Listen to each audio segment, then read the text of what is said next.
दोस्तों, कहानी की शुरुआत होती है नॉर्थ फेस नाम के माउंटेन से, जो कि स्विट्जरलैंड में मौजूद है, जहां पे दो क्लाइंबर कार्ल और रॉय गए थे, लेकिन 2 दिनों से उनका कोई अता पता नहीं था।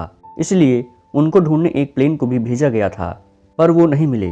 जिसके बाद माउंटेन को वॉल ऑफ डेथ घोषित कर दिया जाता है, क्योंकि उस हादसे के बाद सरकार ने वहां जाने से मना कर दिया था। लेकिन उसके बाद भी बहुत से लोग नॉर्थ फेस पर क्लाइंब करना चाहते थे, लेकिन सफल नहीं हुए। फिर हम देखते हैं बर्लिन के एक न्यूज़पेपर हेडक्वार्टर में, जहां पर क्लाइंबर के ऊपर मीटिंग हो रही है। ये लोग चाहते हैं कि कोई क्लाइंबर नॉर्थ फेस पर चढ़े, जिससे उनके न्यूज़पेपर को फायदा हो, क्योंकि वो पहले होंगे जो इस मूवमेंट को लाइव कवर करेंगे। तभी एक आदमी टोनी और एंडी का नाम आगे रखता है, जो माउंटेन ब्रिगेडियर के नाम से फेमस हैं, और उनके निडर हौसले की वजह से उनको जर्मन आर्मी में भी शामिल किया गया है। तभी लीना, जो कि ऑफिस की सेक्रेटरी होती है, वह कहती है कि मैं उन्हें जानती हूँ, पर कोई भी उसकी बात पर यकीन नहीं करता। कुछ देर बाद लीना को उसके बॉस बुलाते हैं और कहते हैं कि मुझे तुम पर यकीन है, ये लो कुछ पैसे और उन्हें क्लाइंबिंग के लिए तैयार करो। अगर तुम ऐसा करोगी तो तुम्हारा प्रमोशन हो जाएगा। जब वो दोनों घर आते हैं तो उन्हें लीना दिखती है। उसे देखकर एंडी बहुत खुश हो जाता है, क्योंकि वो उसके बचपन की दोस्त थी। लेकिन टोनी अपनी खुशी को जाहिर नहीं करता, क्योंकि सालों पहले लीना और टोनी एक दूसरे से प्यार करते थे। लेकिन काम के सिलसिले से लीना को शहर जाना पड़ा। इसके बाद उन दोनों के बीच जो कुछ भी था सब खत्म हो गया। पर यहाँ वो उसका अपने गांव में अच्छे से स्वागत करता है। अब रात को तीनों पार्टी करने जाते हैं, जहाँ लीना उन्हें सब कुछ बताती है, पर टोनी साफ साफ मना कर देता है, क्योंकि वो जानता है कि उसके साथ क्या हो सकता है। उसका ये कहना था कि अभी वो पूरी तरह से तैयार नहीं है इस खतरनाक चढ़ाई के लिए। जिसके बाद उन दोनों में बहस भी हो जाती है, क्योंकि उनके मना करने से लीना का प्रमोशन रुक जाएगा। वो वापस बर्लिन आ जाती है और वो दोनों अपने काम में लग जाते हैं। लीना का बॉस कहता है कि मुझे पता है कि उन्होंने मना कर दिया, इसलिए मैंने 2 ऑस्ट्रेलियन क्लाइंबर स्मिथ और जॉन को इस काम के लिए तैयार कर लिया है। अब वो हमारे लिए नॉर्थ फेस पर क्लाइंबिंग करेंगे। इनका इंटरव्यू लेने के लिए कल हम स्विट्जरलैंड जा रहे हैं। वहीं दूसरी ओर टोनी और एंडी के दिमाग में वही बात घूम रही थी। वो चाहते तो हैं, पर कोई चीज उन्हें रोक रही थी। एक रात टोनी बहुत सोचता है और आखिरकार इस फैसले पर आता है कि हमें क्लाइंबिंग करना चाहिए। ऐसा करके वो बहुत सारे पैसे कमा सकते हैं। कम से कम गरीबी से तो उन्हें फुर्सत मिल जाएगी, लेकिन वहां जाने के लिए आर्मी से उन्हें कुछ दिनों के लिए छुट्टी लेनी पड़ेगी। वो अपने सीनियर को बहुत मनाने की कोशिश करते हैं, लेकिन उन्हें छुट्टी नहीं मिलती, इसलिए वो अपनी जॉब को छोड़ देते हैं। फिर उस क्लाइंबिंग की तैयारी में लग जाते हैं। उन्होंने अपना सारा सामान पैक कर लिया था, लेकिन दोनों के पास इतने पैसे नहीं थे कि वे ट्रेन से जा पाते। इसलिए वो डिसाइड करते हैं कि वो 700 किलोमीटर का सफ़र साइकिल से ही पूरा करेंगे, जिसमें तकरीबन बहुत सारा समय लगने वाला है। उधर लीना और उसके बॉस ट्रेन से स्विट्जरलैंड की तरफ आ रहे थे। इसके बाद लीना और उसका बॉस स्विट्जरलैंड पहुंच जाते हैं और एक होटल में स्टे लेते हैं। टोनी और एंडी भी अपना सफ़र पूरा करके नॉर्थ फेस के नीचे पहुंच गए थे, और उनसे पहले बहुत सारे क्लाइंबर भी पहुंच चुके हैं, जिनमें जॉन और स्मिथ भी मौजूद हैं। कुछ देर समय बिताने के बाद वो दोनों उस एरिया को एक्सप्लोर करने लग जाते हैं, जिससे उन्हें पता चल सके कि कैसे ऊपर जाना है। लीना और उसका बॉस स्पेशल ट्रेन बुक करके एक पॉइंट पर जाते हैं, जहां से उन्हें नॉर्थ फेस का अच्छा व्यू मिल सके। जब वो जॉन और स्मिथ का इंटरव्यू ले रहे थे तो उन्हें वहीं पर एंडी दिख जाता है। उसे देखकर लीना शॉक्ड हो जाती है, क्योंकि उसने मना कर दिया था। ऑलिव उन दोनों को डिनर के लिए इन्वाइट कर देता है। रात में डिनर में एंडी उन सबको बताता है कि उसे यहाँ क्लाइंबिंग करके रिकॉर्ड बनाना है। यह सुनकर सब हैरान थे, लेकिन लीना को उन पर भरोसा था। तभी रात में चुपके से टोनी होटल में जाता है, जहां लीना ठहरी हुई थी। वो लीना को अपनी डायरी देता है और उसे कहता है कि इसे अपने पास रख लो, क्योंकि ये डायरी मेरे लिए बहुत इंपॉर्टेंट है। पता नहीं मेरे साथ कुछ गलत हो जाए, इसलिए तुम इसे संभाल कर रख लो। वो कहती है कि वो इसे संभाल कर रखेगी। वो दोनों पुराने गिले शिकवे भुलाकर गले लग जाते हैं। वापस आकर टोनी एंडी से कहता है कि हमें आज रात को ही क्लाइंबिंग करना होगा, क्योंकि मौसम साफ है और कल सुबह तक हम थोड़ी ऊंचाई तक पहुंच जाएंगे। दोनों अपना सामान रेडी करते हैं और निकल जाते हैं नॉर्थ फेस के टॉप पर पहुंचने के लिए।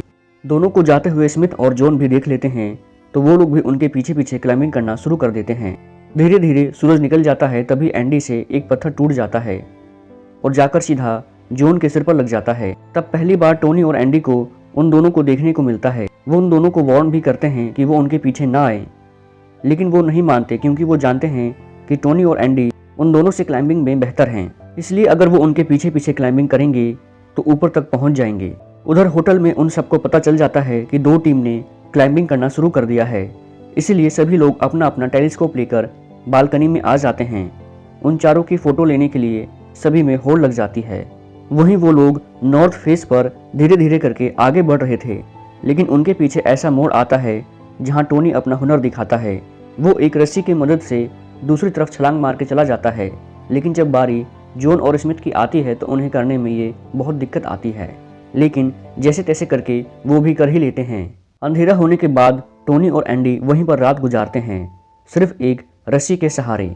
लेकिन यहाँ होटल में लोग आराम से अपनी रात गुजार रहे थे और इस बात पर डिस्कस कर रहे थे कि उन्हें किस क्लाइंबर पर बोली लगानी चाहिए। सुबह होने के बाद वो फिर से चढ़ना शुरू कर देते हैं। इन लोगों को 11 घंटे बीत चुके हैं क्लाइंबिंग करते करते। कुछ समय के बाद इनका सामना होता है बर्फीली तूफानों से और ऐसे मौसम में पकड़ बनाना बहुत ही मुश्किल था। लेकिन तभी जॉन का पैर फिसल जाता है और वो सीधे एक पत्थर से टकरा जाता है और उसका पैर टूट जाता है और ऐसे हालात में उसे क्लाइंबिंग कर पाना बहुत मुश्किल था। एंडी उसे नीचे ले जाने को कहता है और टोनी को ऊपर चढ़ने को कहता है, मगर वो मना कर देता है क्योंकि वो साथ में ही ऊपर जाएगा। और फिर वो दोनों जॉन को एक स्लीपर बैग में डाल देते हैं और उसकी रस्सी अपने शरीर से जोड़ लेते हैं ताकि वे नीचे ना गिरे, और वो इतना भार लेकर ऊपर चढ़ते हैं।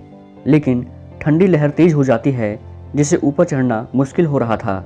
ये लोग क्लाइंबिंग करते हुए टूरिस्ट स्पॉट के नज़दीक पहुंच जाते हैं, लेकिन इन्हें ऊपर जाना है इसलिए यह और ऊपर चढ़ना शुरू कर देते हैं। लेकिन तभी टोनी का ग्लव्स नीचे गिर जाता है और ठंड की वजह से धीरे धीरे उसका हाथ जमने लग जाता है। ठंड बढ़ गई थी। वो चारों डिसाइड करते हैं कि एक जगह बैठ जाएंगे लेकिन सोएंगे नहीं क्योंकि वो जमकर मारे जाएंगे। लेकिन लीना को उनकी फिक्र हो रही थी। वो बिना कुछ बताए टूरिस्ट व्यू पॉइंट पर चली जाती है और टोनी को पुकारने लग जाती है। टोनी को भी लीना की आवाज़ सुनाई देती है और वो उसकी टॉर्च को भी देख लेता है। वो भी उसे आवाज़ लगाता है। उसे पता चल जाता है कि वो ज़्यादा दूर नहीं है। एंडी कहता है हमें किसी तरह व्यू पॉइंट तक जाना होगा, नहीं तो हम जमकर यहीं पर मर जाएंगे। इस समय क्लाइंब करना खतरे से खाली नहीं है। तभी होटल में भी सबको मालूम चलता है कि वो क्लाइंबर ज़्यादा देर जिंदा नहीं रहेंगे। इधर लीना के बॉस को अभी भी पैसा दिख रहा था। वो लीना के पास जाता है और उसे फ़ोटो क्लिक करने को कहता है क्योंकि ऐसा मौका फिर नहीं मिलेगा, लेकिन वो मना कर देती है क्योंकि उसे फ़ोटो नहीं, उनकी जान की फिक्र है। उनको 21 घंटे बीत चुके थे मौत से लड़ते लड़ते। तभी एक हादसा हो जाता है और सब कुछ बदल जाता है। बर्फ सीधा स्मिथ के हुक से टकरा जाती है जिससे उसकी मौत हो जाती है। दूसरी ओर जॉन की रस्सी टूट जाती है और वो सीधा खाई में गिर जाता है। एंडी अभी भी जिंदा था लेकिन उसकी रस्सी टूटने वाली थी जिसे टोनी ने पकड़ रखा था। वो उसे जल्दी ऊपर आने को कहता है, लेकिन एंडी कहता है भाई अब तुम्हें अकेले ही इतिहास लिखना होगा। उसे ऐसा करता देख टोनी चिल्लाने लगता है, लेकिन एंडी रस्सी को काट देता है और सीधा खाई में गिर जाता है। उसने टोनी को जिंदा रखने के लिए ऐसा किया था। टोनी रोने लगता है और चिल्लाता है। लीना को भी टोनी की आवाज़ सुनाई देती है और वो समझ जाती है कि शायद कुछ गलत हुआ है। लीना एक क्लाइंबिंग की टीम से हेल्प मांगती है। वो भी क्लाइंबर थे और जान की कीमत जानते थे, इसलिए वो राजी हो जाते हैं। इधर टोनी की ताकत भी खत्म हो चुकी थी। वो टीम ऊपर चढ़ती है और टोनी को आवाज़ लगाती है कि इससे ऊपर हम नहीं चढ़ सकते, इसलिए तुम कोई रस्सी फेंको ताकि हम ऊपर आ सकें। टोनी एक रस्सी फेंकता है पर टीम कहती है वो इतनी मजबूत नहीं है कि हम ऊपर आ सकें। फिर वो लोग देखते हैं कि टोनी खुद ही नीचे आने की कोशिश करता है, लेकिन टोनी की रस्सी खत्म हो जाती है और वो बालकनी के ऊपर ही लटका रहता है। लीना उसे आवाज़ लगाती है, मैं तुम्हारे लिए यहाँ तक आ गई हूँ, चलो उठो, हमें एक साथ रहना है, मेरे पास आओ। उसकी आवाज़ सुन के वो सिर उठाता है, लेकिन अगले ही पल उसकी सांसें रुक जाती हैं और वो मर जाता है। उसके मरने के बाद लीना पूरी तरह टूट जाती है और वहीं पर रोने लगती है। वो सोचती है कि अगर वो उस दिन एंडी और टोनी के पास नहीं जाती तो शायद आज वो दोनों जिंदा होते। इसी वजह से उसने ये जॉब छोड़ दी है और एक फोटोग्राफर बन गई है। टोनी के जाने का दुख उसे जिंदगी भर रहेगा, लेकिन अब वो खुश रहने की कोशिश कर रही है। और इसी के साथ ये मूवी एंड हो जाती है।